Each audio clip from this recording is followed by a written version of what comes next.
2, 1. What's up, everyone? It's another episode of the Tom Hayden Show. I know I say I'm excited for every episode. This guest has been a long time coming, since before San Diego. I don't know when you're listening to this. I'm probably going to release this either the 27th or April 3rd. I think actually April 3rd. I'm going to release this April 3rd, looking at my calendar now. I try to release them every Monday, and then I shock drop some episodes every now and then. But what's it called? So the 27th, I have an episode coming out. You're going to be April 3rd. Bro, thank you so much for your help before San Diego, by the way. And we got the pleasure of being, joined by SableyeVGC, Ryan, who just got into the finals at Vancouver, a Canadian regional, a Canadian player getting final. Like, 2 Canadian players playing each other was so cool to see. And, thank you so much for your time. I can't say thank you enough for your time. And I can't wait to hear from you. But first, intro yourself. Just tell us who you are and how you got into Pokemon, my friend. Tom, you're too kind to me, but honestly, it's my pleasure to be here.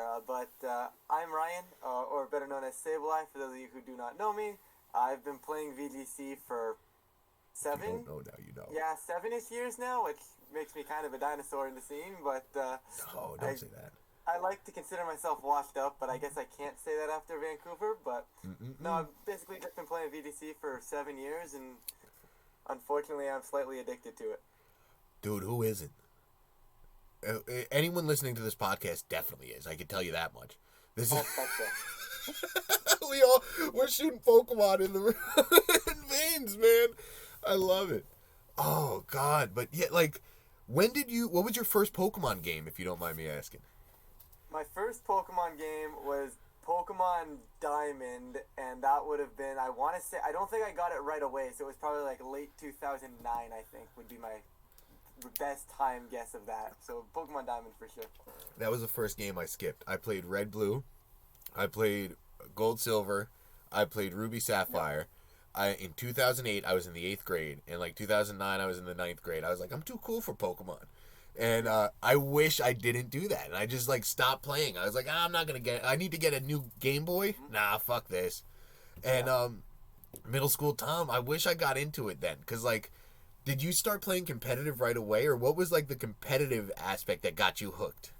My competitive aspect, or my competitive, I guess, arc started in 2015, I guess I could say, is when I started playing competitive. Back then it was just singles, though. I'm like, I can do more with Pokemon. It was X, Y, and I'm like, yo, this hyper training game is pretty cool. The one with the soccer balls. Yes, I do remember that actually. Yeah, so I was like, oh, I can kind of do this. And I'm like, oh, singles seems cool. I had no clue VGC even existed. So I played competitive singles for a bit. I was hot garbage. And I mean, I don't believe that. I don't believe that. No. But so the Battle Stadium ladder back in the day used to start at 1500. And it used to start at 1500, right? So it would show that on the screen. And if I was ever at 1500 after a good chunk of battles, I was happy. I was that bad. I was, losing left and right. I am a terrible singles player. So you get back to 500, you're like, let's fucking go. That's exactly how it felt. It was I'm not negative today. It's kind of sad in hindsight, but hey, small wins, you know?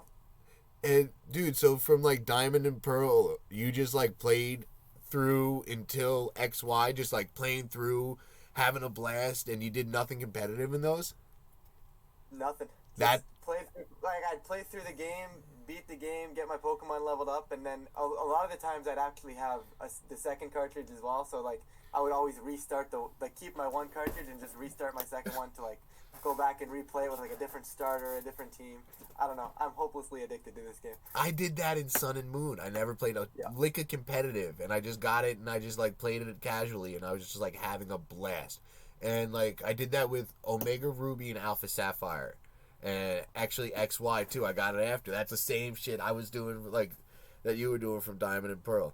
So I want to hear more about 2015. So when did you get into VGC and start becoming the type? You're a kick-ass player. You just got into the finals. How did you start your journey to becoming as good as you are? And I want to inflate your ego as much as I can. I hope you know that's my goal of this too. That's fair. Normally I would deny this so hard. I'd be like, oh no, I'm bad. You're too nice to me. But I can't even say that anymore after last weekend. Exactly, So bro. I love it. I kind of just have to accept it now that maybe I am good at the game. Yeah. Let's go. But maybe, okay, 2015, I am way back when, I'm trying to remember this, so I don't remember the exact timeline here, but as a singles player, I was a big Shady Penguin fan. And Shout out Shady Penguin. Shady did this one video, or this one or two, I guess it was two collaborations with Cybertron. Everybody knows Cybertron, right? And at the time, I had no clue who Cybertron was, right? So he does this video with Cybertron, and there was one play at one point where they self-giga drained some sort of, like, either it was their Jellicent, I don't know, it was something. They self-targeted a move, and I was like, this is really, really cool. And I'm like, maybe I get into doubles. So I started looking into doubles, and I'm like, you know what? There's just so much more creativity here, and it just feels a little bit more, I don't know, more upbeat, more refreshing to me to play. So it's like I started playing doubles. Then I figured out about that Pokemon actually had legitimate tournaments in doubles, and it kind of just steamrolled from there. That's when you started cooking. Okay. Yeah. That's when you went to the lab. And what was your first tournament? My first tournament would have been a local just outside of the Toronto area, and it was in 2015, actually like October 2015, I want to say. So, fun fact about that, I never talked to this one person, but this one person who got fourth at that local, I am now super, super good friends with. But we didn't realize that we were at that same local, and actually it was my first event until like a year and a half ago when we just happened to be talking, and we were like, oh my goodness, I was at that local. It was wild. Dude, I actually want to hear more about the Canadian VGC scene. You guys are so cool, the Canadians, I know. Jean-Marc, Tid Vicious, you, like, cool-ass homies. Like, I appreciate being friends with all of you. So, like, I want to hear more about how this Canadian scene, and you guys are all really good players, too. It's not like you guys are just, like, nice people. No, the Canadian scene is absolutely phenomenal, and it's definitely the reason I'm as addicted to this game as I am, because, like, I don't know, I went to my first event, right, and it's your first event, right, so you kind of stay to yourself, and it's whatever, right, you don't really talk too much, right. Anyways, went to my first, I actually bubbled and got 9th at my first ever event, which was, looking back at it, is like, that's an accomplishment, though. But, like, back then I was like, yo, I got 9th, that's pretty cool. Oh, so you were happy back then? Yeah. Let's back then I was like, yo, 9th? I expected to get absolutely destroyed. I'll take 9th. Yeah, you almost made cut. Yeah. And I was like, okay, that's hype. I'm happy with that. And then I just kind of took a year off because, like, I was 2015. I'm trying to think the timeline. I think I was in that would have been grade 11 for me, or it would have been first semester, grade 12. So October, yeah, it would have been grade 12. But, like, I kind of took the year off to focus on school, obviously, and just I didn't really have the energy or the resources to get back to the events, right? So took a year off, went out in 2016, and played a few events there, and I was like, you know what, it's something, but no one was, at the same time, no one was really talking to me, you know? So the next event, I'm like, I know I'll go to one more and I'll see what happens. Went to one more event. People came over, introduced themselves to me. We started hanging out a little bit more, and No. Oh, no. I'm an asshole. Fuck. Shit. Bitch.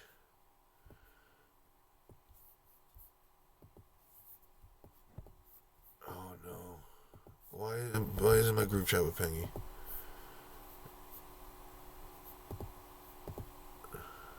Sound check? Test. I completely X'd out of the wrong window. And the audio cut out for a second when you said people introduced themselves to you. I knew I'm a technical caveman. I apologize to everyone. Ryan, I apologize so much for that issue. But right after you said people started introducing themselves to you is when we cut out. Okay, I'll pick up from there. People started introducing ourselves. And people that are actually still in the community today, like Nate, a.k.a. Mechanics Pokemon, they actually just got day 2 in what was it? Was it Utrecht? I don't know how to say it. Yes, the European one that just happened. I don't They know just if made that's dates Germany. movie I wanted there. to say Germany, but then someone said maybe it's not, and I was like, I don't know. yeah. Either way, the latest European special event there. Nate's still around today, but like honestly, Nate, Nick, Sam, just other people out there that are still around today, and just are the reason I'm still playing this game, and it's part of the reason why I always try to be so nice when like we get newer players at locals. Like I'm always trying to bring them into the friend group because I knew how that made me feel when I first started, and I just want everybody to kind of like the community is great, right? So the more people we can bring into the community, the more the merrier, sort of thing, you know. Have you? So look, I consider myself like a COVID player. I started playing during COVID. How many COVID players would you say there are in the community now that just started playing during that like Sword and Shield break? Honestly, this is a weird question for me, right? Because I still feel like the new guy in my friend group, sort of thing. But there's definitely a good chunk of COVID players.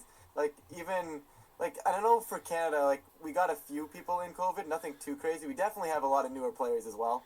Like Yeah, I believe Stumpa started midway through the pandemic, right? I believe. he started like Spike Muth. Yeah.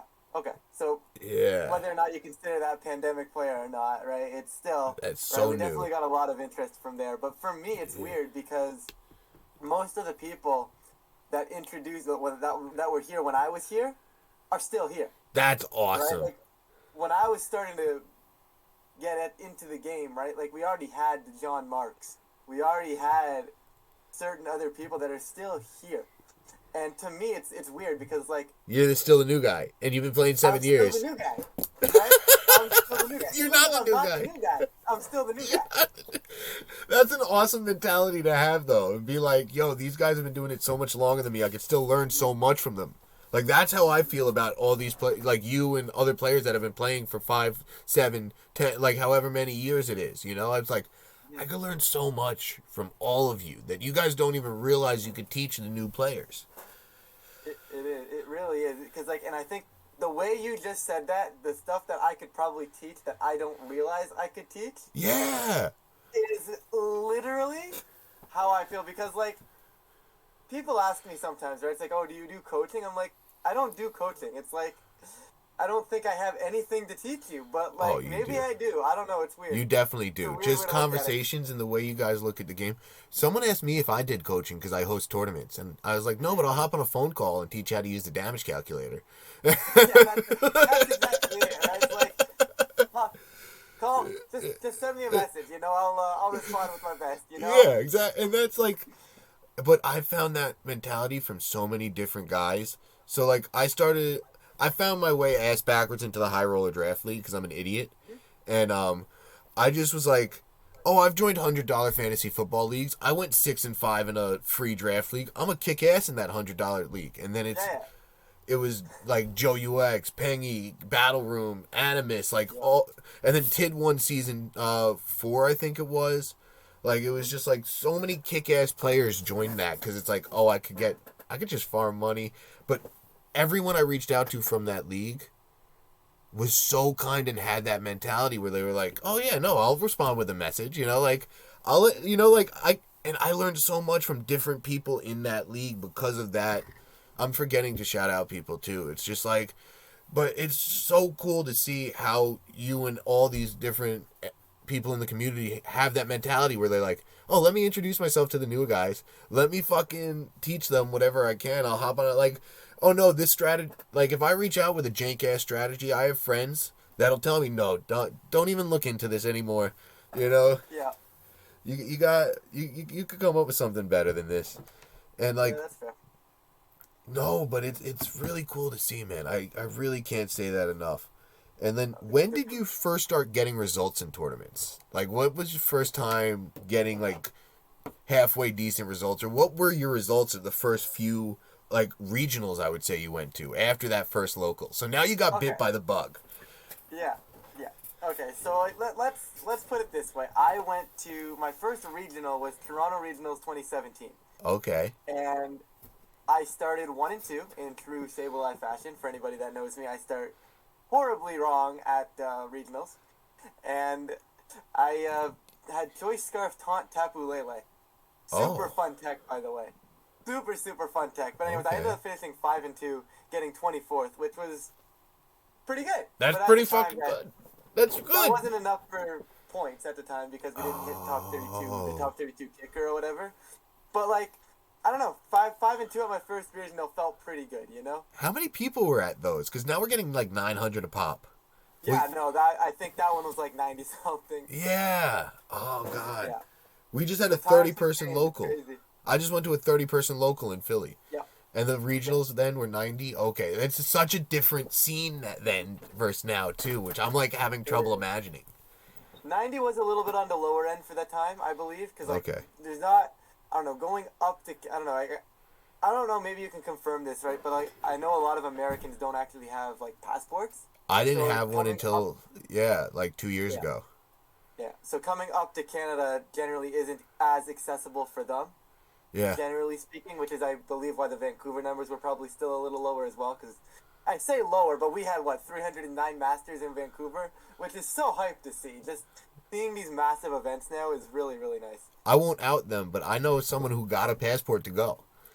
Yeah. Yeah, like, they were like... No, but that's exactly it, right? Yeah. And that's just the way life rolls, right? Especially because America, like, your country's so large, you know? You can do so much in so many different states and not need a passport, you know?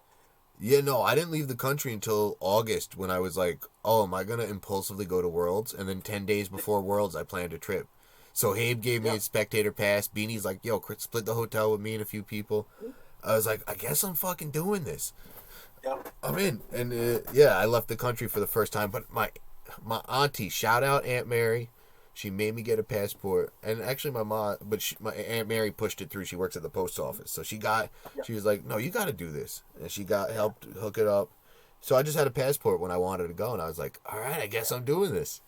Yeah, for sure. It's really nice to, I don't know. So you went to London then, right? As a spectator. London? Oh, bro, that was... You can't... Here, wait, let me show you this, too. So, for anyone, I'll give a little behind the scenes for how this podcast works.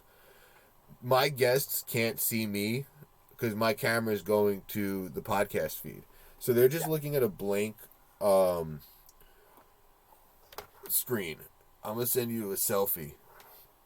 Oh, I didn't even get myself in the selfie, but I'm going to send this. It's Junichi Masuda signed. Yo. Big ass poster. Oh, that's awesome. Yeah, it's fucking dope. That's sick. And so I was walking with Nino Pokebros. He has this big fucking Pokemon suit on. And I think it was right after lunch. We had lunch with G Money and Dev. Shout out them. We had lunch with John, Nino's son, and John. The seniors were playing before the Masters, so seniors get back from lunch earlier for some reason. John goes back. We're walking back to go see what's up with the Masters. We're walking through, chest puffed out. Nino's got his Pokemon suit on. We're like, all right, let's go. We're about to crush around. We just ate lunch. Someone goes, you want to meet Junichi Masuda? And we go, what? And we just get pulled out randomly to go in line and meet him. And that's crazy. Dude, because I never left the country before, I did a bunch of tourist stuff. I was like, I'm going to be a tourist. I went to go see Stonehenge, Windsor Castle, and the town of Bath. It was like a planned trip. I went on a walking food tour of East London, and that was crazy. I'm a fat, so it was just like so much fun to go walk around and just eat at all these different places. For sure. And then actually, I'm going to EUIC. I've said, fuck it, I'm going all in. I was like, am I really going to plan my life around going to travel to Pokemon events? And I talked to my job. I was in between jobs, so I was like, I could go back to Jersey Mike's and just like get the time off for Pokemon. They're like, yeah, whatever, you weirdo. Just do whatever. Yeah, just tell us like a month in advance. And I'm like, I could do that. I can tell you 6 months in advance. They're like, that's unnecessary, but they... And, so I was like, all right, it looks like I'm going to London. I got a cheap flight from JFK. I land Thursday, 7 a.m.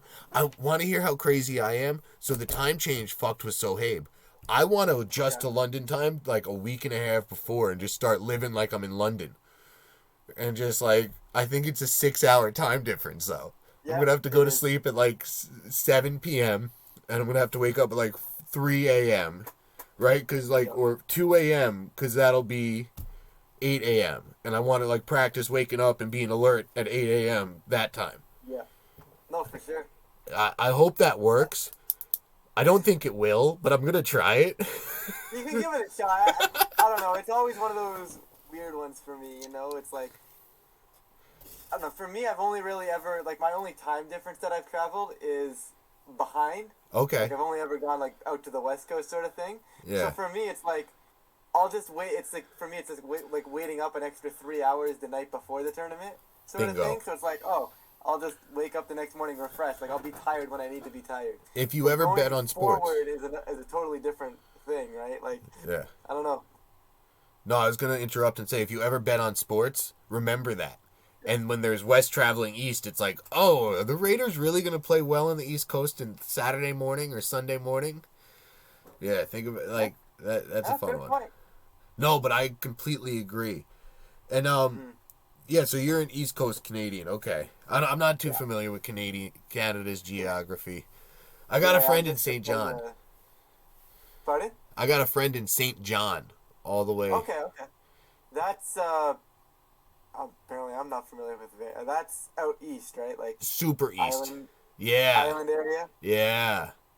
I don't know if that's St. John. Is it Halifax?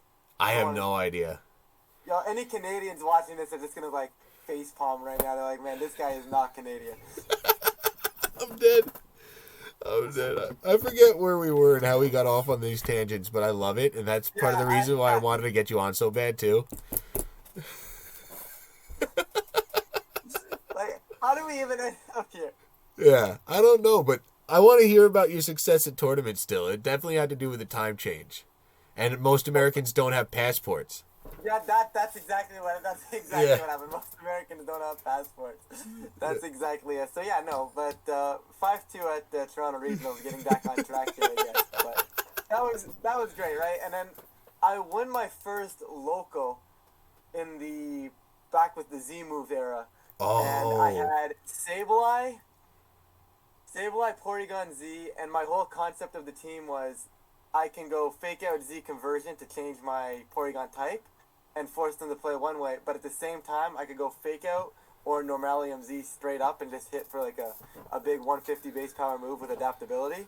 And basically what that would allow me to do is game 1 I'd play one way, game 2 I'd play the other way, and I actually won the Premier Challenge 3-0, which was a very small Premier Challenge at the time, but you were terrestrializing and Dynamaxing before. You were using that mechanic that wasn't. I was way back then. I'm too old for this, but no, I ended up going 3-0. So I won my first ever event win. I was actually using Sableye.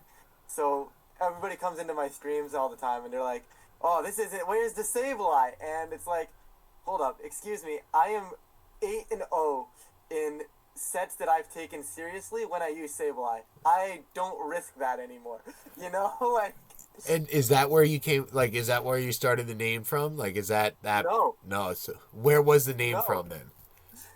So what happened was, like I said, we found out earlier that my first game was Pokemon Diamond, and I got into Pokemon Diamond. It was really, really cool. And one of my friends was like, "You gotta play Pokemon Emerald, Ryan. Emerald was a great game." So I borrowed his copy of Pokemon Emerald, threw it into my Game Boy, ended up getting into the first cave, or the cave area there, and I was like.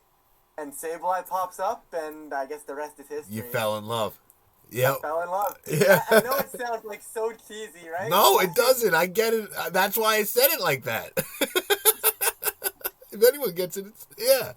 Yeah, but I know, it just sounds so lame, but...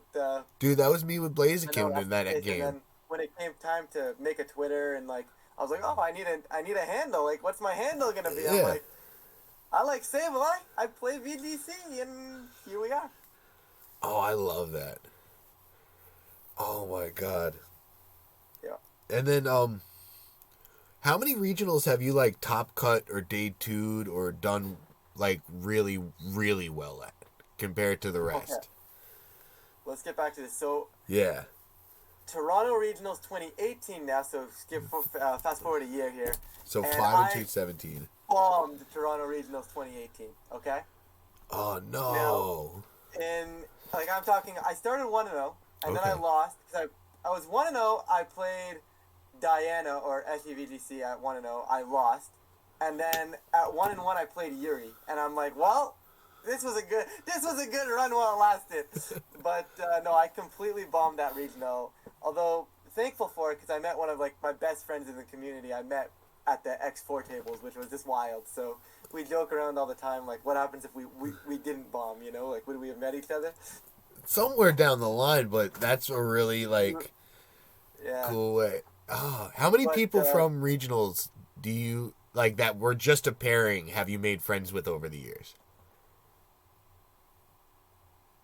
not as many as you'd think, but probably more than I would think, if that makes any sort of sense. And I some don't of know if them, that statement makes sense at all. so some of the ones I've been paired with have become really good friends. Like, and some of the people I've been paired with, I just keep in touch with. Like, there's a dude I've been paired with 3 times at 3 different regionals. Like, shout out Yishan Wu.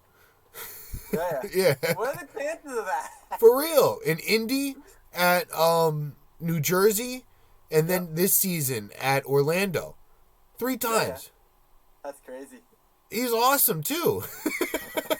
It's always great when, like, it sucks though now because you're gonna play them again. You're like, now we're friends, and so you never want to play friends at regionals. You know, you want to save that till later. I've learned that the hard way. Yeah. Mm-hmm. It's just like, oh boy, I do not want to play someone I know now that I've practiced with, especially. So it's like, god damn.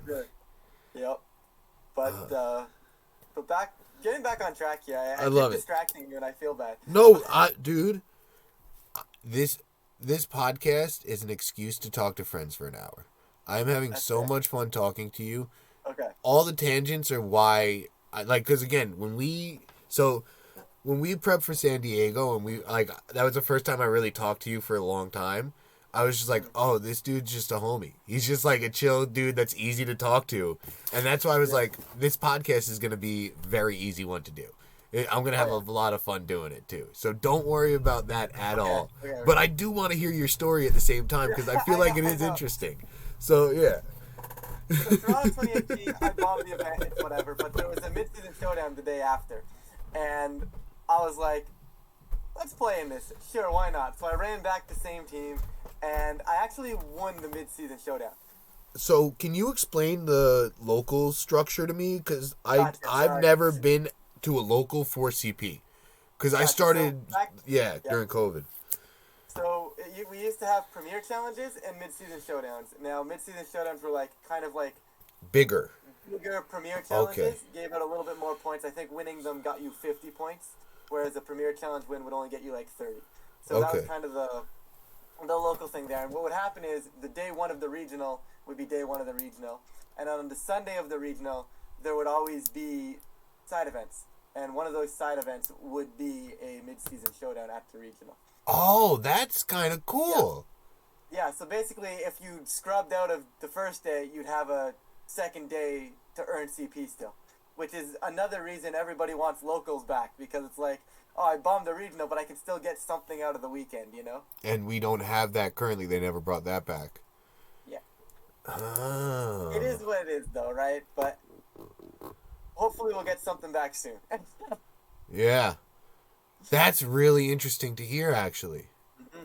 That's how it used to run. But yeah, so I played in the mid-season showdown after the regional, and I was like, let's see what happens. I started okay. I actually won the event. And that was the moment, like, 'cause it was like a 6-round Swiss, and then it was like a top 8 cut, and that was the moment for me where I was like, you know what? Maybe I actually am somewhat decent at this game, you know? And Let's go. that's where I kind of just got that confidence. And this was March 2018, so obviously I missed Worlds that year. I think I only ended up with like 100 CP or whatever, but like... And you needed 400 at the time, right? And I needed 400 back then. Yeah. I wasn't even close. But like, and I'm like, but by then I was like, ooh, 2019, the format's looking good. They announced the formats. I was like, yo, this is crazy, right? So I'm looking forward to this. So I'm like, you know what? I've got to get away to get to more regionals, because I had only done those 2. And I was like, all right, Mom, you want a road trip to Philadelphia with me? So anyways, this is now September 2019, 18, but for the 2019 circuit, we road trip down to Philadelphia. That's amazing. It was such a great trip, honestly. First out-of-town regional. Wow. And I play Canadian round 1, actually. Quebec player, a really, really good friend of mine. And I got absolutely slaughtered, by the way. Got absolutely slaughtered in round 1. And then I won round 2. And then I don't remember who I played round 3. But I was 2-1 going into lunch break, and I'm like, you know what? I feel pretty good right now. Maybe I can actually cut this thing, right? Maybe I can do something here, Feel good, first out of town regional. I get back from lunch break, I look at the pairings, Wolf Glick. Bro. So I play Wolf. He had some really weird Klefki team. Close game, but Wolf pretty much did Wolf things and bodied me, right? And I'm like, you know what? It's fine. Wolf's probably one of the hardest players I could actually pull in this competition. It's fine. It's whatever, right? So I look at the next pairing, Jonathan Evans. And if anybody doesn't know Jonathan Evans, they were the runner-up at Worlds in 2016 to Wolf, which I thought was funny. So I pulled Wolf into Jonathan Evans. Actually managed to win the Jonathan Evans set to get back to 3-2. And after that, I look at the pairing, Aaron Zhang. So you've played Aaron multiple times at regionals now.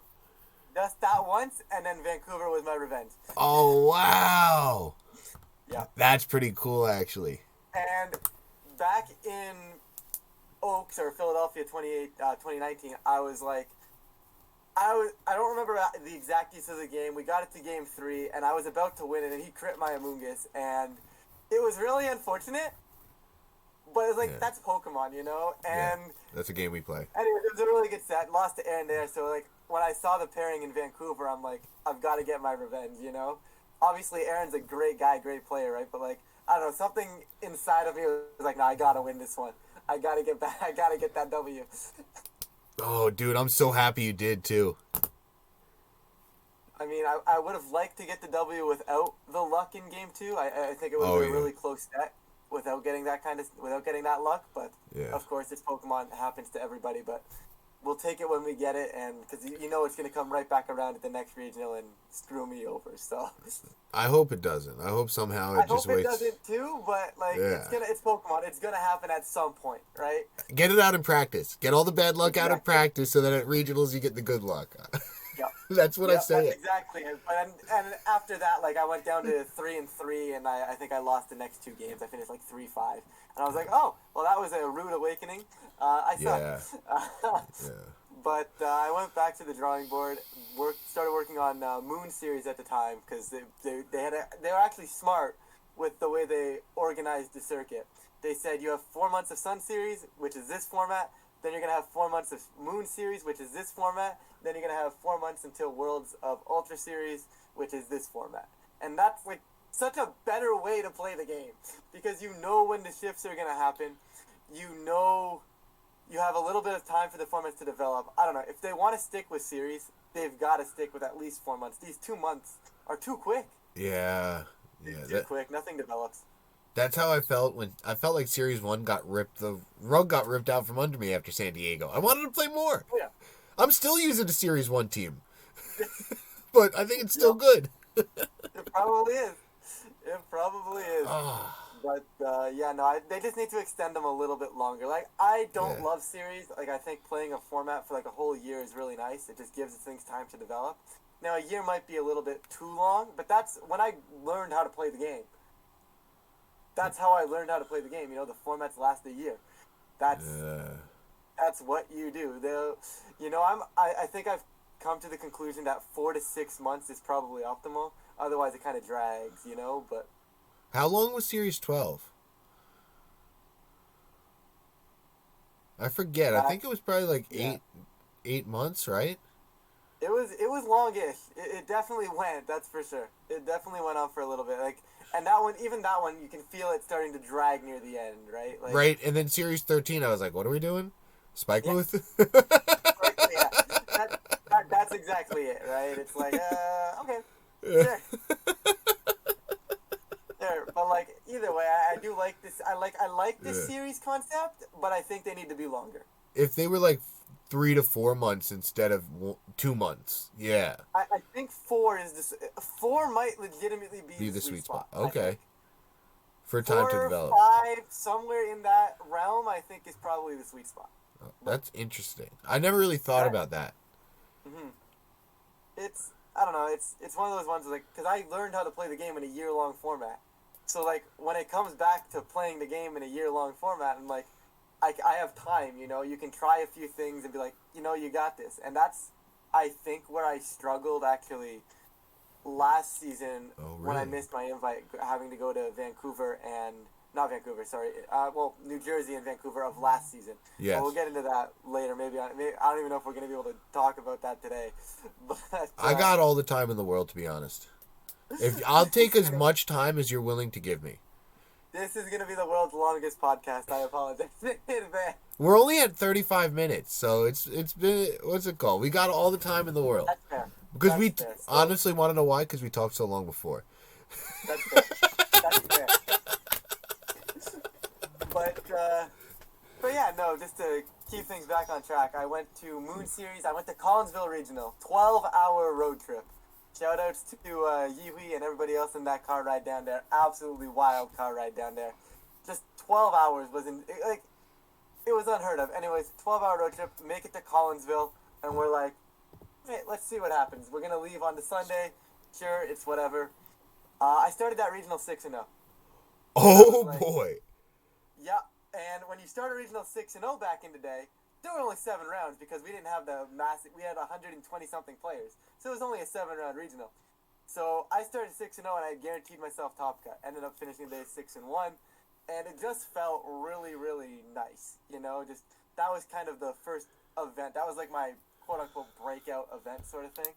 Yeah. And that was good. Felt really good to cut something. And you know what? From there, we moved on. It sucked that I lost the top cut off me not prepping properly the night before. Like, it sucks, but you know what? Can you explain that? Because now I was on the call with my friend, and he's like, I got to prep for... Because he played Emilio Forbes at Orlando, it was. My friend Darsh. And I was like, how are you prepping? And he's like, I made lines. He talked to actually Neil, another Canadian. And Neil helped him out a lot. And he was like, me and Neil got it down. I just wanted to call because I know I had asked you I might need your help. You know? And I was like, let's go. And like, that's such a different mentality. Like, what advice would you have for someone who's never prepped for a day 2 that gets to their first one? Like, what would you say is the most important thing? Now that the structure is a bit different, too, it's probably way different. That's the thing, right? And in my opinion, I prefer sleep. I really...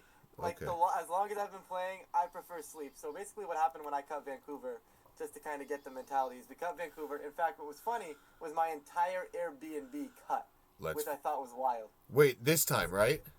Yeah, this time. Yeah. This time.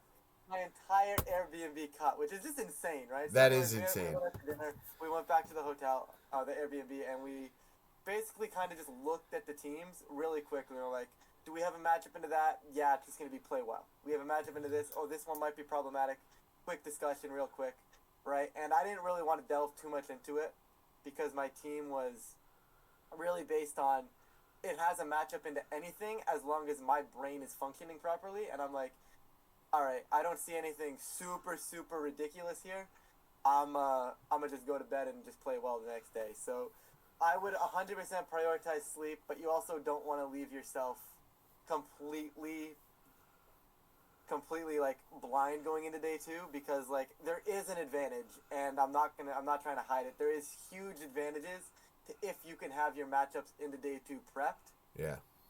Before more so than anybody else, right? And just knowing those lines better than they'll know the lines, right? Because they might not know them. They might not have seen your team. They might not have prepped versus your team leading up to the tournament, right? And if you know your lines into more so than they know their lines into you, it's an inherent advantage, right? Regardless of the player you're playing.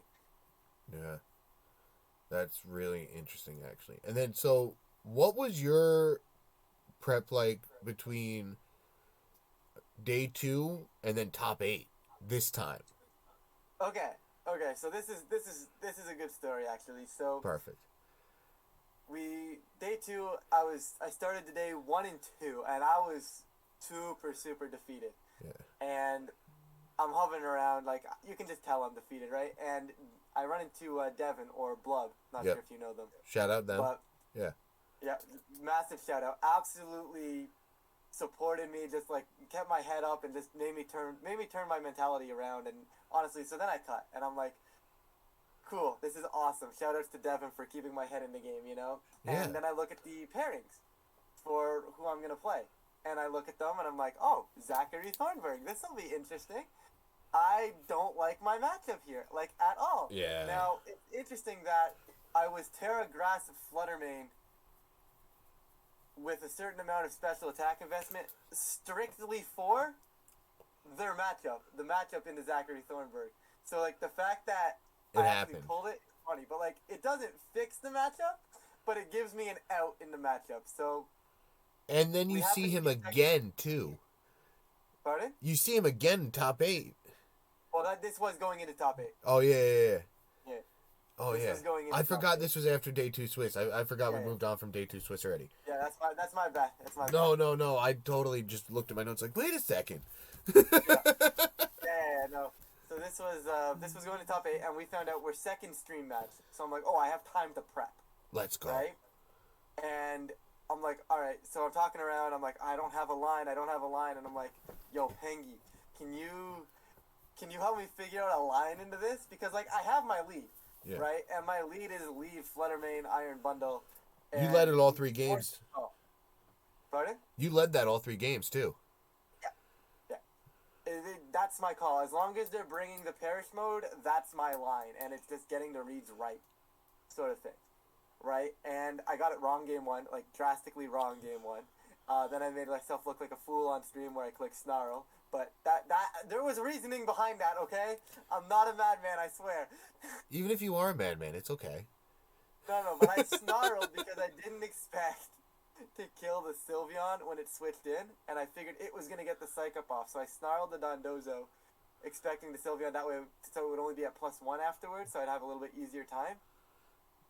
But unfortunately, it turns out that I was just faster than the Sylveon, I would have killed it anyways, so I should have just burned the Dondozo, I would have won game 1, but that's besides the point. Yeah. Anyways, me and Pengy's plan worked out really, really well. Corviknight ended up becoming a huge MVP in that game, just allowing me to make switches, got some reads right, got to game 3 somehow. I don't know how I won that one, but we won it, and we move on from there. And then I went back to Pengy, and I'm like, yo, Pengy, what are we doing to Aaron? Ah! And we look at each other, we're like, Corviknight looks crazy here. And Yeah. I'm like, you know what? We're just going to run double steal and call it a day and see what happens. And double steal, call it a day, and see what happens. I mean, the matchup was really, really positive for me, I believe. Yeah. And we'll take that. Right, but honestly, I don't think I prepped super hard for Aaron's matchup just because the matchup was there, right? And I kind of had an idea of what I wanted to do because I played 2 backs calibers actually, from going from 5-1 to 6-1, and then going from 6-1 into my 7-1 record. Wow. So like I kind of had the backs caliber mentality matchup sort of down, so to speak. So we didn't prep too much, just kind of made sure that I knew what pieces I needed to preserve and so on. Bro. And then obviously finals. I actually didn't have time to prep for finals. Now I don't want to use. I'm not saying this is as an excuse before anybody. No. Right, No. right. But I'm just kind of. This is the way it kind of went. So I finished my set versus Aaron. They immediately pulled me off, and they said, "You've got to go backstage now for the finals hype interview, whatever you want to call it." Yeah. And me and Sempra with Gabby there, we did the whole finals prep. Then they immediately pulled me backstage again to take my photo because they hadn't taken a photo of me yet. So they took my photo, which while they were taking the photo, I was trying to run some sort of line in my head, and then immediately straight onto the stage and ready for finals and queuing up the game. And it was a little bit of a rush, I'll be honest, but that doesn't excuse my play in the finals. I don't think I played all that well. But Anyone Sempra by listen- far deserved that one. No, anyone listening to this, if you get to the finals, say you need to go to the bathroom before they pull you on stage, and then go find Pengy and ask him for a line. The thing is, though, I didn't figure out the correct line into that matchup until after my analysis video of the matchup. And I'm not talking just like immediately after the analysis video. I'm talking like I played the analysis back, I re-commentated my analysis. I was like, okay, now what? and I still had nothing. And I probably still don't have that matchup fine-tuned out. Now, granted, there's no real point for me to do so, but I do have better lines than what I did in finals, but it is what it is. I loved the Flutter Tusk, though. I was just like, I think that's a good call. Like, as good, just put on offensive pressure. Yeah, and I wanted to force them to click Eruption and basically force them to not click Sleep Powder.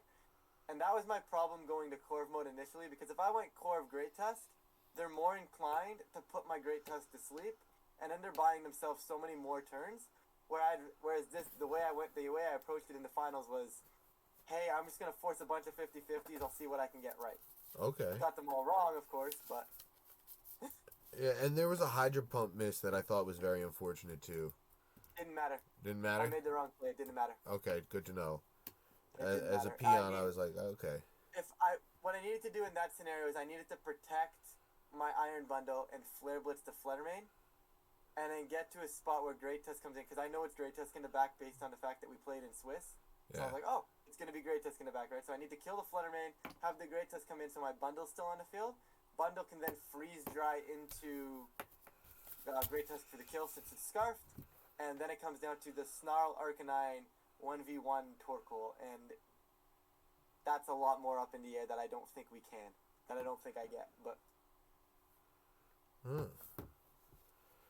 Bro, like, this finals you made it to the finals. Like, everyone that goes wants to win, and you got, like, how much CP are you at now? I am now at 200. So you're 2/3 away to a Worlds invite. Yep. What's the next Pardon, go ahead. What's the next event you're going to? I've got 2 more regionals, and then as much as I want to go to NAIC, I kind of hope that I don't have to go to NAIC. Okay. You know, because I can do it with 2 top 64s. That'll be 50 CP there at one, 50 CP at the next, and that's all I really need. And I'm good. So I'm hoping that's kind of the line I can get. Ideally, I just get top 8 at one and just call it a day. But yeah, you're trying to make realistic goals. Yeah, but realistically, top 64 at Fort Wayne, top 64 at Hartford gets me my invite, and then I don't go to NAIC and I save my money for Japan. But if I have to go to NAIC to try to get my invite, I have to go to NAIC to try to get my invite, right? Bro, so I hope not to see you at NAIC. I hope you're chilling, watching the stream, saving the money up, Here's the problem, though. Yeah. Because as much as I don't want to have to go to NAIC, I still want to go to NAIC. Yeah, that's also true. Just to see everyone too, because these events have been so much fun for me to go to too. Just the social aspect now, it's so cool to see everyone, the repeat faces all the time too now. It's crazy. It's I don't know. The community is a huge part of it. Yes. During the pandemic, right? It was a lot of online tours, right? I played in some online tours. I streamed some online tours, but it's not the same, you know. Between rounds at my house, if I get hacked out, I'm walking out petting my dog, which, by the way, great therapy.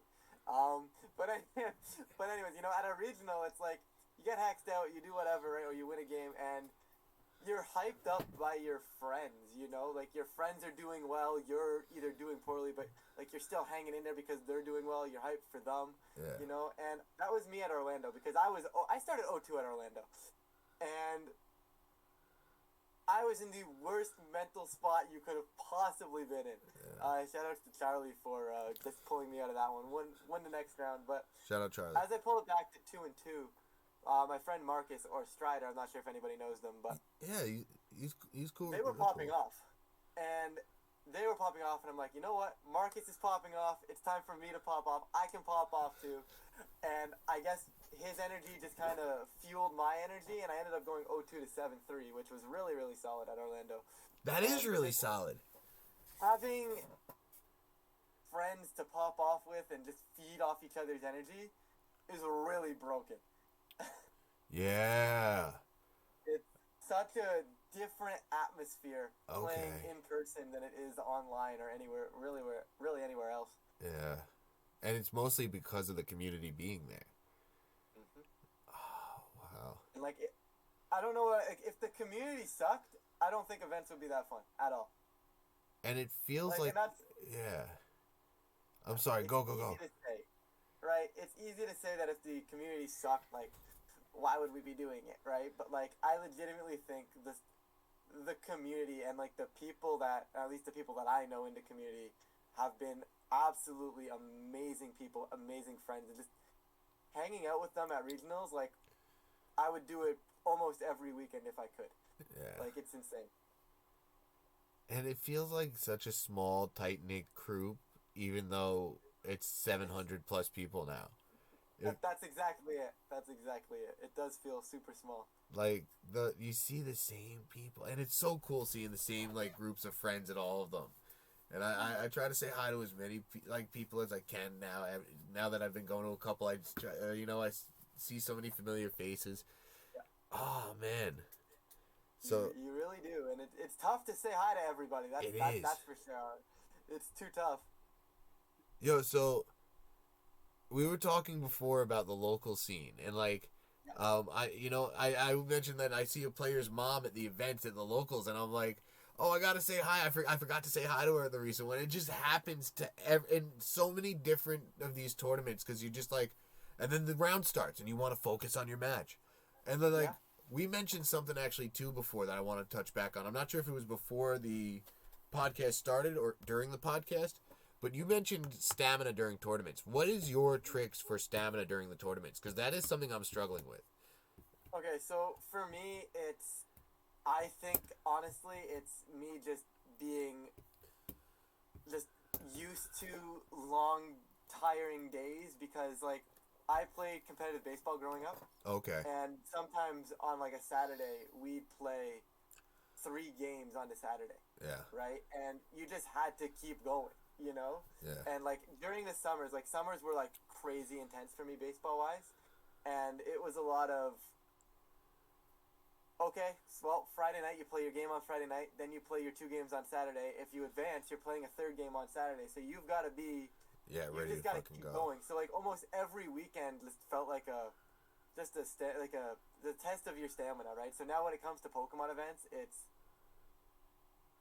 for me, it almost comes naturally. But my big thing for me is continuously, I don't know, if you've ever seen me do well in an event, like at Vancouver, I was continuously hopping around, like I was kind of like bouncing, like a little skip in my step, just keeping myself amped up and not letting myself cool down, you know? Because the moment you take I don't know, for me at least, I know it's different for everybody, right? And the moment for me, I take a breath and I start relaxing, I get out of my mode, you know, and it just clicks off, and I can't have that happen. So, like, I was bouncing, I was walking all the way around the event, just trying to stay in it, you know? So, I know that. I'm 0-7 after lunch. That for me is what I do. But, dude, I'm 0-7 after lunch. And I've been to 7 regionals. I've lost every round after lunch at every single one of them. I got 2 questions for you. Yeah. One, what are you eating for lunch? Is it like a healthy lunch or is it like a not so healthy lunch? I've tried different things. I've tried not eating. I've tried a salad. I've tried a burger. I've tried just the food truck outside. I've tried an almond butter bar. I've tried and the almond butter bar is what got me CP. So now it just came in the mail. I got Kind bars that just came in from Amazon. Yeah, no, I feel that because at Collinsville, what happened was back the tournament I started 6-0. I was 3-0 at lunch break, and we went over to White Castle for lunch. And I'm like, I do not want greasy food, so I had Oreos in my bag. And I'm like, I'm just gonna eat Oreos. So I ate Oreos for lunch, and then I ended up cutting the event. So like for the longest time, I was like, yo, I just gotta eat Oreos. That's the secret. I wish it was that easy. It's not that easy. But my second question though is, so let's just say you go 3-0 at Charlotte, because I believe you said you're going to Charlotte. Yes. And you go into lunch break. You come back from lunch break. What are you thinking going into your next game? Oh. Before or after the pairings are up? Before it's like, all right, I got to win. I got to keep this momentum going. Okay. And then once the pairings are up, if I know the person, it's like, oh, fuck. And if I don't know the person, it's like, all right, does anyone know this person? Yeah, no, that's fair. So Now, this is what me trying to see if I can get you out of the whole after lunch losing streak sort of thing, because I would for love me, that. I was playing in NPA for the longest time, right? And my record in NPA is laughably bad, or at least was laughably bad. Okay. I got into NPA the first season. I got in at mid-season draft. I went 0-2, and then I played 2 seasons after that. And after all of that, I was 0-8. Oh wow. My NPA record was 0-8, and it wasn't till last season on the Stars Where that you I got? really broke out of that. I went 3-2 that season. So, Let's go.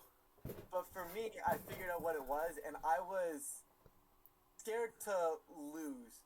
And I'm bringing this up because Don't be scared to starting lose. 3-0, right? Yeah. There's something always going on, and I'm not sure if it's the case with you or not, but like the back of my head, or the back of players' heads sometimes is like, I just can't lose this next game. Yeah. No, lose this next game. that's definitely a thought I've had at every. Okay. Don't have that thought. And the moment I find myself thinking that I better not lose, I end up playing the game with that same mentality to not lose, rather than trying to play the game to win the next game, right? Like I'll make switches I'm not supposed to simply because I'm scared of something that I shouldn't even be scared of, or Yes. I No, won't that's me. make this play because if I make this play and it misses, I'm gonna lose, right? But like sometimes it's just a correct play, right? So like you can't be scared the moment you start thinking that, oh, I don't want to lose, I can't throw away this 3-0, I can't throw away this good start. You've basically already thrown away the good start. Okay. Fuck. And at least that's what I've noticed. No, I've had that thought before. Yeah. Yeah. Fuck. It's something to consider, right? So like if you start thinking to yourself, I better not lose, just you just reset, go back in, you're gonna go win. Simple. Like it's obviously a lot easier said than done. I've had people say that they chew gum at events, and that helps them. Dandy just told me that. Who? Dandy. Yeah. He just told me that. I was chewing gum at the local. Yeah. Yeah, okay. No, it's legitimate. Like there's all kinds of things. I know other people used to, on the lunch break, they'd throw music in, so they just wouldn't lose focus on the lunch break. They just put earbuds in and listen to music, and then they'd be fueled to ready to go. I was thinking about asking my friend for a best of 3. Just being like, can you play me a best of 3 on cart during lunch? But that, Fair. yeah, and then just eat an almond bar and just like try to stay like round 3.5 or 4.5. Yeah. See, for me though, I would rather not play the best of 3. Yeah. Because if I play the best of 3 and then I lose, then I'm really gonna get in my own head. but once again, though, there's so many thank you. different mentalities.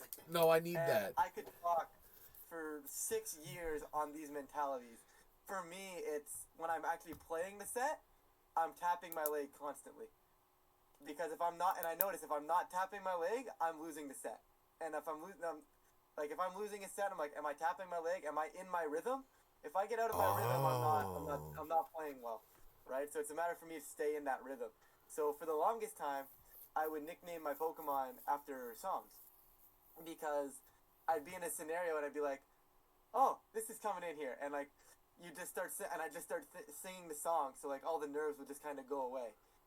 So that's my thing. Like, I like nicknaming my Pokemon, so that way in the moment I'm like, come on, like, I don't know, for Vancouver I had Brooklyn Nine-Nine nicknames. I'm not sure if you know the show, but I love this show. I haven't watched it in a while, actually.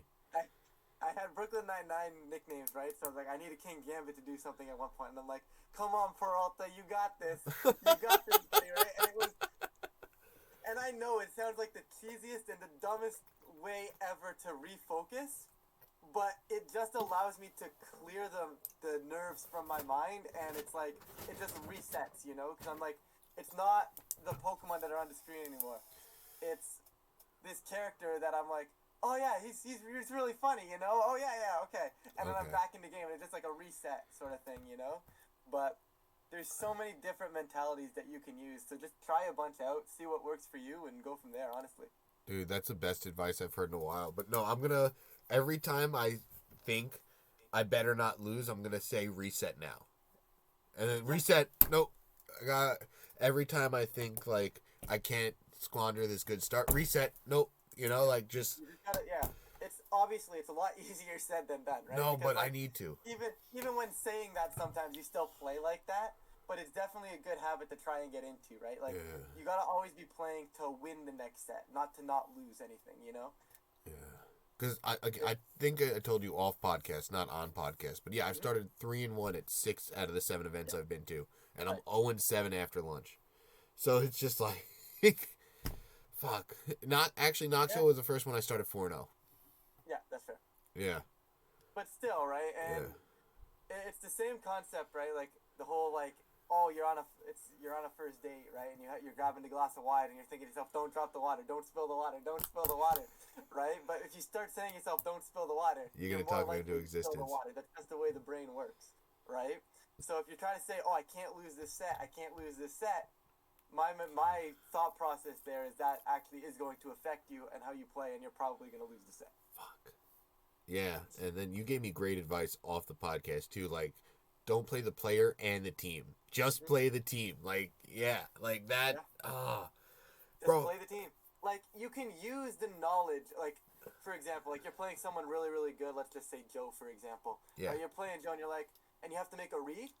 Okay, you're playing Joe. Then now you can start thinking, oh, I'm playing Joe. What's Joe likely to do here? Right? Because Joe's a really good player, right? Like, he's not going to make the same play, perhaps, that, like, someone playing their first tournament would make. Right? So, like, you can use it to that advantage, but the moment you go, man, I'm playing Joe, this is going to be a really uphill battle, then you're playing against Joe, and you're playing against Joe's team, and it's not going to work. Okay. Yeah. No, that's like really good advice.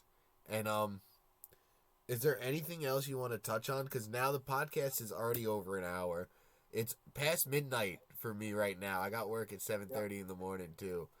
But It's all you, man. If you want to keep going, we can keep going. If you want to call it, we can call it. I think I'm down to call it now, and then just is there anything else you want to add though before we get out of here? Because that kick-ass advice is really fucking good advice for anyone listening. Take this last like 5 minutes is something I'm probably gonna listen back to alone and just be like, all right, I need to do that more for my tournament mentality. Yeah. No, I've really got nothing. Here's the thing. I can talk for 6 hours about something, but I can also flip the switch entirely and just have nothing to talk about. So, I don't know, it just feels like I got nothing else. Well, dude, every time I get you on a phone call, it's been a blast, and every time, like, you know, this was so much fun. Like, this was one of my more fun episodes to record so far. Like, and it's just like a very easy conversation. You're a very easy person to talk to. I hope you know that. Like, it's like very fun. I don't feel like that. Like, I feel like the most socially awkward person in the world. No, I feel like we got, like, dude, because when you said you walked around and stayed bubbly at tournaments, that's how I feel sometimes. And I try to go hype up my friends, and then you get the hype off your friends. Like, that's exactly, like, I love that. And that's, like, why I think that advice of, you knew exactly what thoughts I was having before I said I was having them. And I didn't even realize, I didn't remember I was having them until you brought them up. Yeah. But I've been having those thoughts, like, you hit me. You were a nail on the hammer, whatever the phrase is. I said that wrong. But, bro, I could talk to you all day. Sometimes. Yeah. I don't know, when you've been playing this game for as long as I have, you start seeing things, you know?